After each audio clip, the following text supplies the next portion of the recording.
You're listening to the Restoring Virtue podcast. I'm your host, Emily. I hope you're feeling lighter and happier and more creative now. In this 5th episode titled Making Room, we'll talk about what it means to make a sacrifice, how it can resolve inner conflict, and help you find your true identity. Sexual trauma can make us feel conflicted, or that we have mutually inconsistent thoughts and feelings. Our internal dialogue is in constant turmoil. Can I share? Should I share? What will they think? I want people to love me, but they never say the right thing. Is this normal? I want to be better. Maybe, I'm not sure. I think I want to be better. What's wrong with me? Just put a smile on your face. Why am I thinking about this again? Did that really happen? No one understands me. They don't even know me. We desperately seek the approval and acceptance of others. If we can get a read on what other people think of us, we might know where we stand. In other words, we can use their perceptions and opinions to define who we are, and many of us have no idea who that even is. Sometimes we talk about feeling like an imposter or inauthentic, or see that we are putting on an act. We hide our pain and pretend to be okay. Many of us express that we are, quote, just going through the motions, or completing our required daily tasks, but without joy or enthusiasm. Even when approval and acceptance is available, it never seems to be enough to settle the conflict or relieve our pain. Apostle Elder Melvin J. Ballard said, "The greatest conflict that any man or woman will ever have will be the battle that is had with self." In episode 1, Where It Hurts, we learn that God created us as dual beings. First, the spiritual being. Your spiritual being was created by heavenly parents. It's true, you are the literal offspring of deity, a child of God, with inherited spiritual qualities and characteristics. Learning what those characteristics are will help you understand your potential and destiny. This is your divine nature, and knowing it is one of the most precious pieces of information you can have. When physical characteristics are shared with biological parents, it can give someone a greater sense of identity. I have brown eyes like my mom. My daughter has her dad's smile. My son is tall like his grandfather. From this, we might infer that the more we know about our divine nature, the more we will know about God, because we were created in His image. You are not a bird, but if you were a bird, where you'd be going is south for the winter. And you are not a cloud, but if you were a cloud, what you would become is rain. What you are is a child of God. Your potential is to become like Him, and your destiny is to return to Him. The second nature is the physical nature, or the body. The body is an incredible machine, but with it comes certain appetites and passions. However, we don't have control over some of those appetites and passions, like breathing and blinking.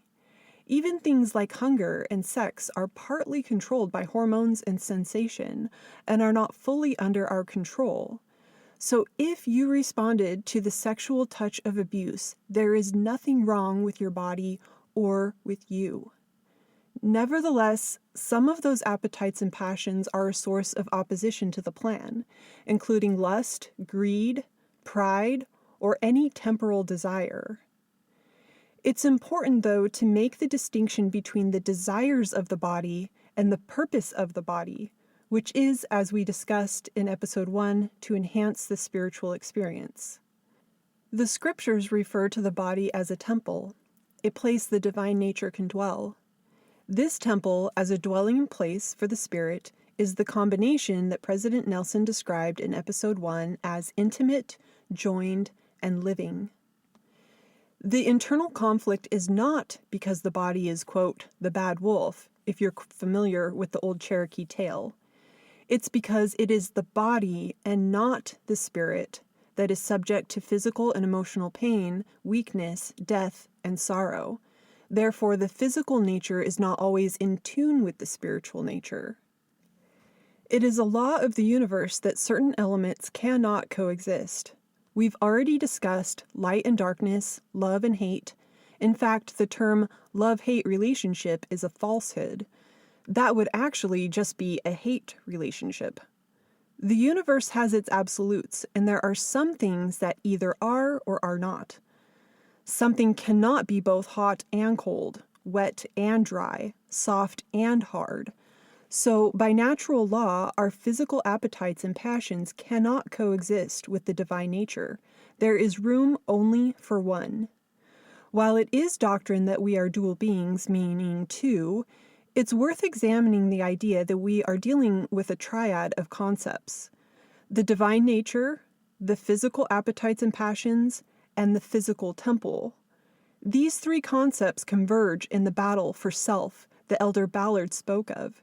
It is the divine nature's fight against the physical nature for the use of the body. But know this is true. The divine nature is and always will be stronger than the physical appetites and passions. Apostle Elder M. Russell Ballard reminds us to always remember one's divine identity is the antidote to anger, ill feelings, distrust, and hate.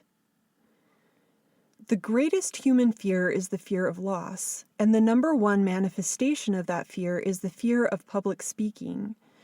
People are afraid of public speaking because it makes them vulnerable to rejection, which can be traced back to loss, the loss of human connection, which shows just how significant that need is. Another common fear is of heights. I have a paralyzing fear of heights. I'm not afraid of being up high, but I'm afraid of falling from up high and the feeling of nothing being there to catch me. People are terrified of the idea of nothing, or empty, or gone, or lost. This fear is so strong that we need something to fill that void, even if it's our pain. This is why it's difficult to give up our stories of abuse. It might be the only sense of self we have. Many of us have defined ourselves by this experience, and if we lose it, what then?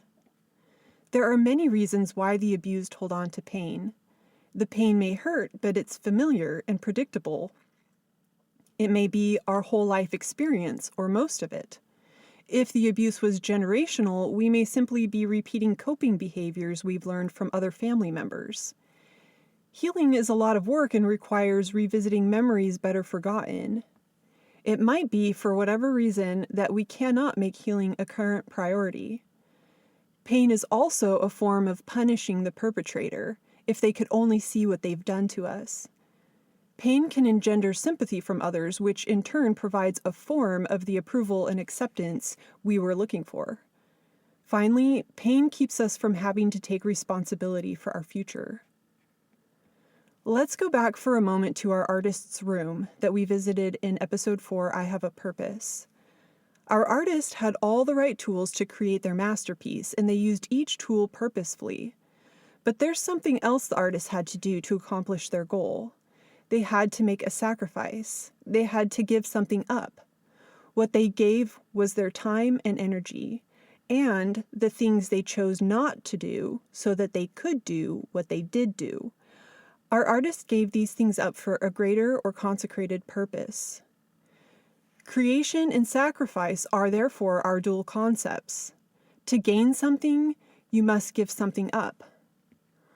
While creation is making a sequence of consecrated choices to achieve a desired purpose, sacrifice is a consecrated choice to let go or give something up for the sake of a greater purpose. The something can be a physical object of importance or something intangible such as a feeling or emotion.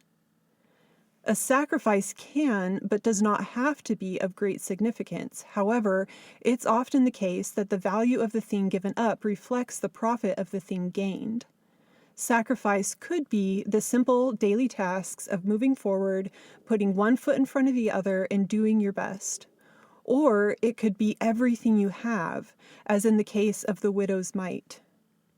Prophet and President David O. McKay said that sacrifice is every noble impulse, every unselfish expression of love, every brave suffering for the right, every surrender of self to something higher than self, every loyalty to an ideal, every unselfish devotion to principle, every helpfulness to humanity, every act of self-control, every fine courage of the soul, undefeated by pretense or policy. It is being, doing, and living good for the very good's sake.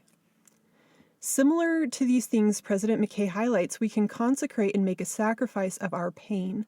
And not just our pain, but all those things the physical body is subject to, including its appetites and passions.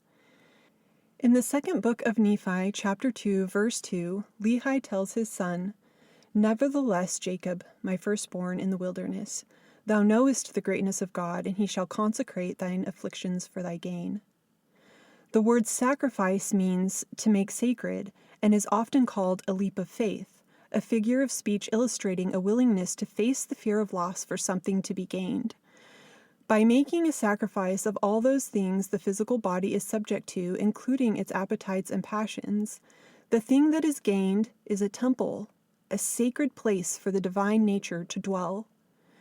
So if you want to know who you are, the real you, the creative you, the whole you have to let go of who you were, the conflicted you, the painful you, the fearful you.